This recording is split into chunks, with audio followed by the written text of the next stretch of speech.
Ya, kembali lagi di konten bereaksi. Kali ini kita akan mereview series kembali. Iya betul. Jadi setelah kemarin ya, sudah dengan episode 1 berjudul Old House. Iya betul. Sekarang kita kembali mereview series terbaru Joko Anwar, Nightmare and Daydreams. episode 2 The Orphan atau Yatim Piatu. Ya. Betul sekali. Episode kali ini yang menyutradarai adalah Tommy Dewo. Oh Dan iya. penulisnya Rafki Hidayat. Ini bukan Joko Anwar nih yang megang. Tapi apakah berkurang serunya? Jadi si The Orphan ini bercerita tentang apa kira-kira? Jadi tuh ada seorang anak ya, yatim piatu yang dia tuh bisa bawa kekayaan kepada orang yang ngadopsi dia gitu. Nah tapi syarat sebagai setelah hari ke-7 ngadopsi dia, orang yang ngadopsi itu bakalan meninggal gitu. Terus adalah suatu sepasang suami istri yang miskin banget gitu ya. Yang tinggalnya tuh di Bantar Sebuah Gebang gubuk, ya sebuah gubuk di tempat pembuangan sampah, Ya. tempat pembuangan akhir. Yang intinya mereka mau makan aja tuh susah gitu ya, nggak tahu besok bisa makan atau enggak. Terus utangnya juga ada banyak. Terus akhirnya mereka si suaminya tuh kayak tahu gitu ya tentang si anak ini. Dia terus bilang ke si istrinya, kita ngadopsi nih anak buat biar dia kaya gitu intinya gitu kan. Awalnya istrinya nggak setuju kan ya. Akhirnya karena kan syaratnya harus bakalan mati gitu kan. Iya, bakal mati di hari ke-7. Nah mereka nggak mau dong karena apa namanya, nggak mau mati lah intinya kan, mereka saling sayang ya. Tapi akhirnya setuju tuh untuk ngadopsi anak tersebut ya kan. Diadopsi lah, namanya siapa? Shevin. Ya. Berarti case-nya dulu nih kita sebut. Iya. Case-nya ada Yoga Pratama Juga Pratama sebagai Sebagai Yos. Yos yang laki-laki tadi ya, suaminya. dan ada the one and only Nirina Zubir Sebagai Ipah, ibunya. Dan tadi anak yang akan diadopsi namanya Syafin yang diperankan oleh Muhammad Fakih Alaidrus Terus ada dan lain-lain. Kayak intinya di episode ini cuma 3 lah yang jadi case utama. Ya, betul. Jadi setelah Adopsi Shevin gitu ya. sebelumnya kan ragu, Oh iya. tapi ternyata pada suatu malam disamperin lah sama si penagih hutang dan rumahnya disiram tapi pakai air, bukan pakai bensin. Tapi Diancam ya ini ya. diancam 3-3 hari tidak bayar, maka bukan disiram air tapi siram bensin. Akhirnya itulah yang menguatkan si pasangan suami istri ini untuk mengadopsi si anak setan ini. Ya, jadi karena yang adopsi bakalan mati gitu kan disebutnya anak setan gitu ya. Ya. Nah, Karena sebelumnya udah tetangganya seperti itu, ya kan? tapi mereka kaya raya jadinya. Kaya raya. Cuma mati.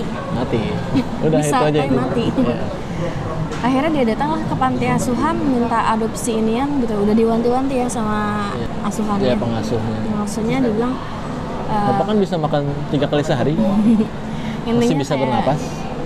jangan gitu ya. Apalagi? Dia tahu niatnya apa gitu kan, niat orang ini apa gitu. Tapi akhirnya tetap diadopsi. Terus pergilah mereka ke rumah mereka gitu ya, dikasih mainan, dikasih Kasih makan makanan. gitu kan. Terus nggak berselang lama, nggak butuh waktu lama, muncul uang secara tiba-tiba. Iya, 500.000. Awalnya 500.000, muncul emas, Iya, dijual perhiasan. jadi jutaan ya kan. Karena dia bisa membayar hutang Iya. dengan itu ya, penghutang tadi ya. Ya, pokoknya tiap dia ngebahagiain anaknya kayak ngajak makan gitu ya, ngasih Makanan. makanan gitu kan. Nah, selama proses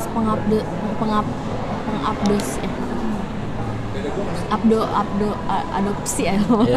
Selama proses pengadopsiannya itu tuh si ibunya, si Ipah ya kan, itu secara tidak langsung kayak sayang dan merefleksikan kehilangan anaknya lewat si Shevin ini gitu. Jadi dia pernah punya anak ya kan, Tapi meninggal gara-gara entah kenapa. kayak ketabrak gitu kan. Tabrak truk ya, Iya, truk terus truk sampah.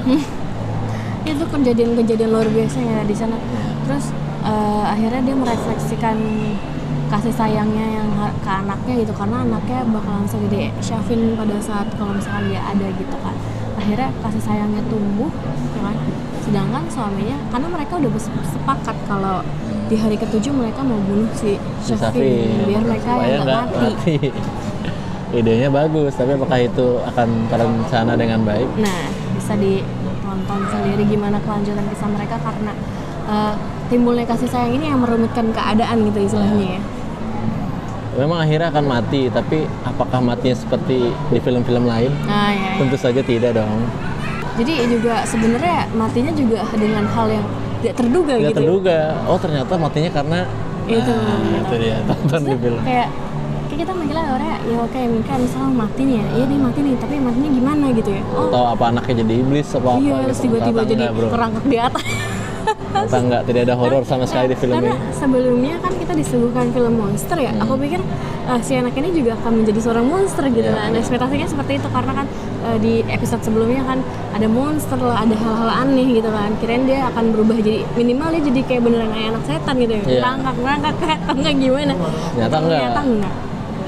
Malah justru kasih sayang itulah yang menyebabkan bencana ya. Bencana. Ini lebih sederhana daripada cerita sebelumnya. Okay. Maksudnya nggak terlalu kompleks, tapi tetap meaningnya dapat gitu kan. Slice of life juga. Nah yang spesial di film ini adalah lokasi-lokasi yang diambil tuh nggak biasa. Seperti di tempat pembuangan akhir yang kelihatan tuh Ipah lagi mulung, ya kan. Memang karena semiskin-miskinnya miskin tuh. Rumahnya yang benar-benar kebanjiran, kalau hujan bocor gitu. Benar-benar cuma lapak tanah doang kali itu ya. Ditambah scene yang tiba-tiba dia menjadi, nah itu dia. Iya, bisa ditonton di film. Menarik gitu ya di sisi penceritaannya. Cuman emang ya udah, emang lusuh. Tapi emang kayak gitu gambarnya. Emang kayak gitu lah. Cuma mungkin kekurangannya ya paling ada CGI yang nggak halus ya, nggak smooth gitu kan. Pas di sampah itu. Iya, terus juga apa ya, sisanya sih dari segi acting atau penceritaan lebih enak ditonton gitu ya, dan nggak berasa juga sama 1 jam sebelumnya. Karena cuma 40 menit. Oh iya, cuma 40 menit. Dan endingnya juga bikin kita pengen langsung ngeklik lagi. Nah, penasaran. Iya, endingnya akan ada lanjutannya mungkin. Iya mungkin. Di episode selanjutnya, karena menggantung akhirnya. Kita belum nonton dan kita nggak nyari spoiler juga ya. Ya, berapa skor untuk episode kedua nih? Yang sudah mulai ada peningkatan. 7,5 ya per 10. 7,5. Ya 7,5 juga lah per 10 ya. Dia ada peningkatan dari ceritanya ya, penceritaannya. Episode sebelumnya, dan lebih ringan tapi dapat feel-nya gitu. Sampai ketemu di episode berikutnya. Sampai episode terakhir ya.